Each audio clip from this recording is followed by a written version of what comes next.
Lapisan teratas, yaitu kerak bumi yang bersifat keras. Kerak bumi dibagi menjadi kerak samudra dan kerak benua. Kerak samudra merupakan lapisan kerak yang permukaannya berada di cekungan samudra, tersusun atas batuan gelap. Lalu, kerak benua merupakan lapisan batuan beku, sedimen, metamorf yang membentuk benua dan daerah dangkal dasar laut.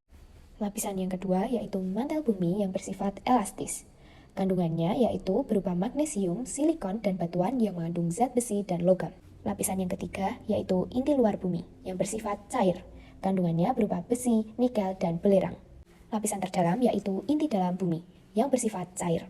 Kandungannya yaitu besi dan nikel. Litosfer merupakan lapisan batu pembentuk kulit dan kerak bumi.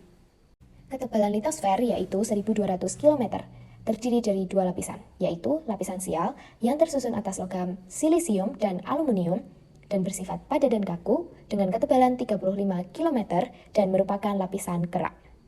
Yang kedua yaitu lapisan sima yang tersusun atas logam silinium dan aluminium, bersifat elastis dengan ketebalan 65 km.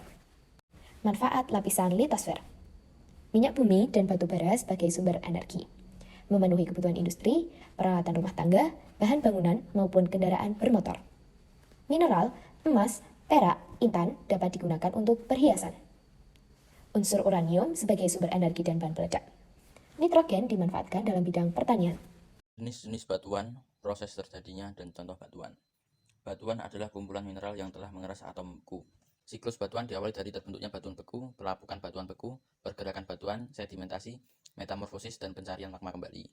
Batuan dapat dibedakan berdasarkan komposisi mineral dan kimia dengan tekstur partikel dan proses pembentukannya. Batuan beku terbentuk dari pembekuan magma pijar, terdiri dari 3 jenis, yaitu batuan tubir, batuan dalaran, dan batuan korok. Batuan sedimen terbentuk karena adanya endapan dengan struktur yang mudah lepas dan terbawa air, angin, dan es. Endapan yang menumpuk dan mengeras kemudian menjadi batuan. Proses pengerasan pada batuan sedimen dinamakan pembaruan. Berikut adalah jenis-jenis batuan sedimen. Berdasarkan tempat terjadinya, terjadi batuan sedimen kontinental, batuan sedimen marine, batuan sedimen lacustre. Berdasarkan proses pembentukannya, batuan sedimen dapat dikelompokkan menjadi 3, yaitu batuan sedimen klasik, batuan sedimen kimiawi, batuan sedimen organik. Berdasarkan peranta atau medium, batuan sedimen dibagi menjadi 3, yaitu batuan sedimen airis, batuan sedimen glasial, dan batuan sedimen akuatis. Kemudian ada batuan metamorf, adalah batuan hasil perubahan dari batuan beku dan endapan yang terjadi akibat proses metamorfosis. Ada beberapa faktor penyebab perubahan batuan, antara lain suhu tinggi, tekanan tinggi, kombinasi suhu dan tekanan tinggi, penambahan bahan lain. Jenis-jenis batuan metamorf: ada batuan metamorf konta, ada batuan metamorf regional, ada batuan metamorf kataklastik, ada batuan metamorf tindihan. Siklus batuan terbagi menjadi 3, yaitu batuan beku, batuan sedimen, dan batuan metamorf. Tahap siklus 1, magma. Magma berasal dari dalam permukaan bumi atau gunung berapi. Di dalam permukaan bumi atau gunung berapi tersebut suhunya sangat panas dan membuat si magmanya ini meletup-letup. Magma memiliki sifat yang elastis karena adanya pergerakan dari dalam permukaan bumi dan suhu yang semakin panas. Si magma ini tidak tahan dan akhirnya keluar dari dalam permukaan bumi. 2. Batuan beku. Karena si magma ini tadi keluar dan terjadi perubahan suhu dari panas ke dingin, akhirnya si magma ini mengalami pendinginan dan mengkristalisasi dan membentuk batuan beku. Batuan beku sendiri terbagi menjadi 2, yaitu batuan beku dalam dan batuan beku luar. Batuan beku dalam adalah batuan yang mengalami proses kristalisasinya di dalam, sedangkan batuan beku luar adalah batuan yang proses kristalisasi di luar permukaan bumi. 3. Batuan sedimen. Karena terjadi penimbunan batuan beku tersebut, akhirnya si batu mengalami proses yang namanya pelapukan dan pengendapan. Pelapukan dan pengendapan itu sendiri terjadi karena adanya erosi, pergerakan bumi, dan tergelincirnya si batu.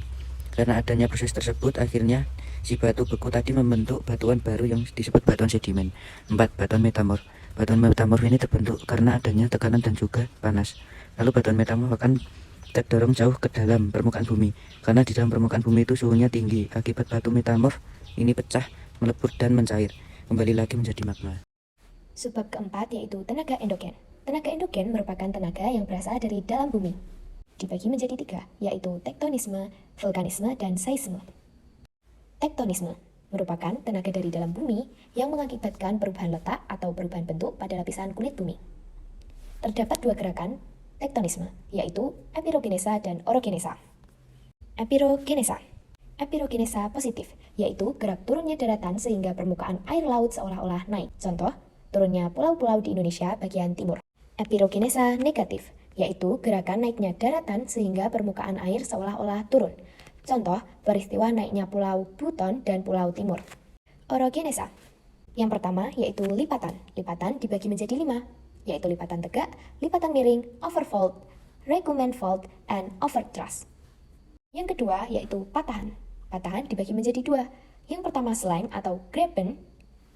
Patahan ini mendorong bagian yang lemah ke atas dan bagian lainnya ke bawah, sehingga slang seolah memperlihatkan adanya lapisan bumi yang anjlok.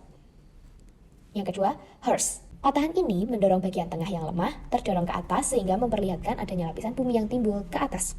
Vulkanisme, yaitu peristiwa keluarnya magma ke permukaan bumi, berkaitan juga dengan proses pembentukan gunung api, yakni pergerakan magma dari dalam litosfer yang menembus lapisan yang lebih atas hingga bahkan hingga ke permukaan bumi. Terdapat 2 bagian, yaitu intrusi magma dan ekstrusi magma.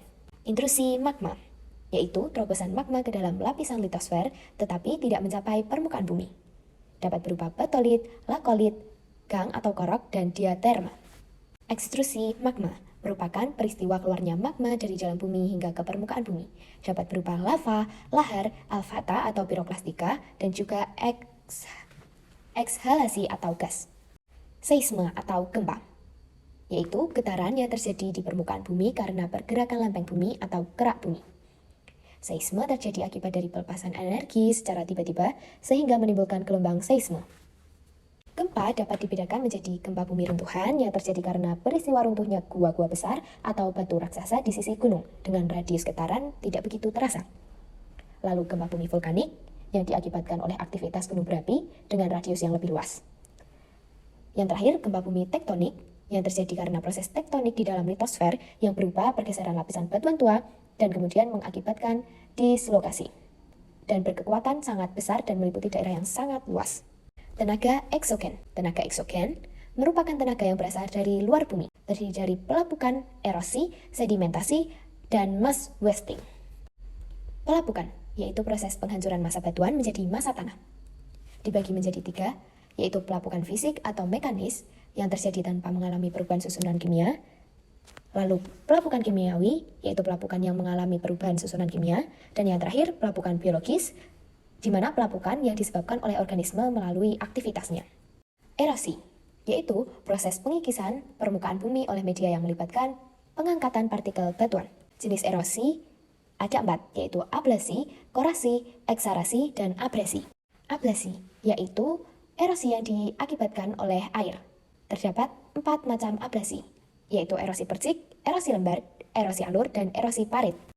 Korasi dan deflasi merupakan erosi yang disebabkan oleh angin. Biasanya korasi dan deflasi ini terjadi di daerah gurun. Korasi merupakan erosi yang disebabkan oleh angin dan pasir atau badai pasir, sedangkan deflasi hanya angin saja. Abrasi, yaitu proses pengikisan pantai yang disebabkan oleh gelombang laut. Ekshalasi, yaitu pengikisan yang disebabkan oleh es yang mencair. Karena mencairnya es ini, akhirnya batuan yang ada akan masuk ke bawah dan mengendap. Sedimentasi, yaitu peristiwa mengendapnya material batuan yang dibawa oleh angin atau air. Terdapat 3 macam, yaitu akuatis yang disebabkan oleh tenaga air, lalu ada marin yang disebabkan oleh gelombang air laut, dan geolis yang disebabkan oleh hembusan angin. Mass wasting atau pergerakan massa tanah, yaitu pengangkutan massa tanah menuruni lereng karena adanya pengaruh gravitasi.